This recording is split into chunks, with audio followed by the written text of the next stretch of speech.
we are here with Scherrie Keating, who is a diabetes expert. Tell us a little bit about what you do. I actually am the founder of Diabetes Care Consulting. It is a new company that I founded. I'm a registered nurse for over 33 years. I'm a certified diabetes educator. I'm a National Diabetes Prevention Program life coach. I'm a CPR instructor and a Pure Haven Essentials independent consultant. So I've taken all those years of experience and expertise in diabetes and cardiac disease, and I founded Diabetes Care Consulting. And really my mission is to make a difference in the prediabetes epidemic in this country and to affect change in chronic disease prevention and management through healthy living education.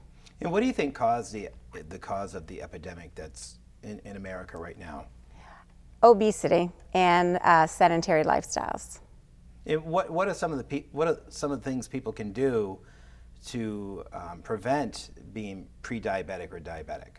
Well, there are a lot of risk factors for prediabetes. The risk factors are over 45. If you are obese, especially in the middle area, the apple-shaped person versus the pear.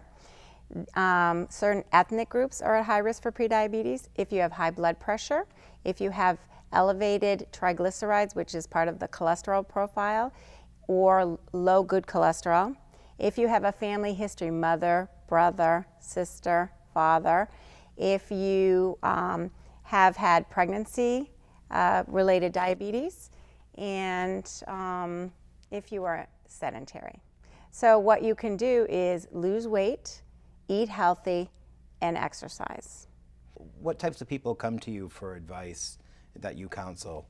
Well, actually, my company goes and speaks on prediabetes. I offer a screening. The American Diabetes Association actually has a screening tool, and it's a 7-question questionnaire that people can give themselves a point for each question, and if they add up their points and they score 5 or more, they're at high risk for prediabetes. So from there, they would go to their physician and they would actually have either a fasting blood sugar, which is an 8 or 12-hour fast, and if your number comes between 100 and 125, that indicates prediabetes.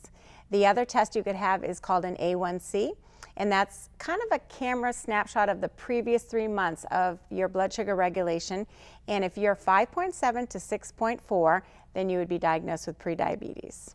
And why is it important to, get yourself checked beforehand than waiting last minute? I mean, I know a friend of mine waited way too long and then had to go on an insulin pump, actually. Why is it so important to get your numbers and checked while you're still young? Well, maybe you're still in your 30s, or not wait till you're after 45. Well, let me tell you a little bit about diabetes and the statistics and the prediabetes statistics. There are 29.1 million people that have diabetes.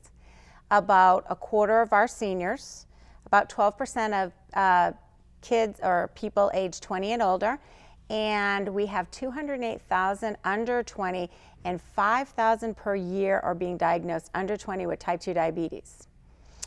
The prediabetes statistics are staggering. 86 million people have prediabetes and 90% are unaware.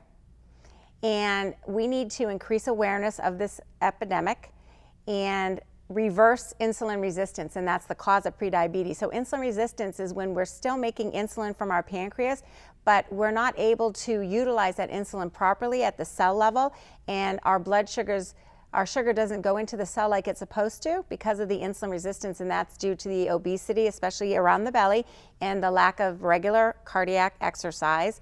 And so what happens is that sugar actually floats around in the bloodstream and attacks the small blood vessels.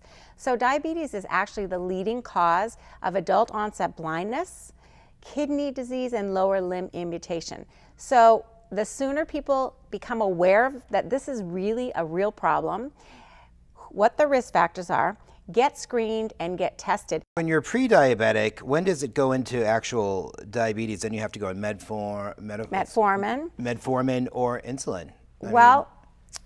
We have cells in our pancreas called beta cells. And by the time you have pre-diabetes, you've probably destroyed about 50% of those beta cells, which are the insulin-making cells. When you develop type 2 diabetes, you've probably destroyed 80% of them. And that's why a lot of people end up on insulin, because those insulin-making cells are destroyed and they're not working properly. So what I would say is that what the research shows is that When people get diagnosed with prediabetes, 15 to 30% of them will convert to type 2 diabetes within 3 to 5 years if they are not making healthy eating changes and exercise. So much great information. If people are watching and they want to have you come out to their organization, tell us how they can get in touch with you.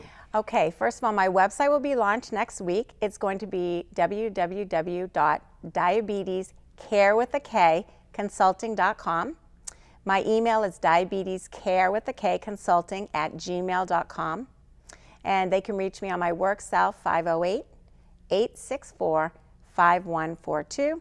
And I also have a Facebook page as well. Excellent. Well, all the information is on the screen. We'd like to thank Scherrie for joining us today to talk about this important issue. This is George for Talk of the Town.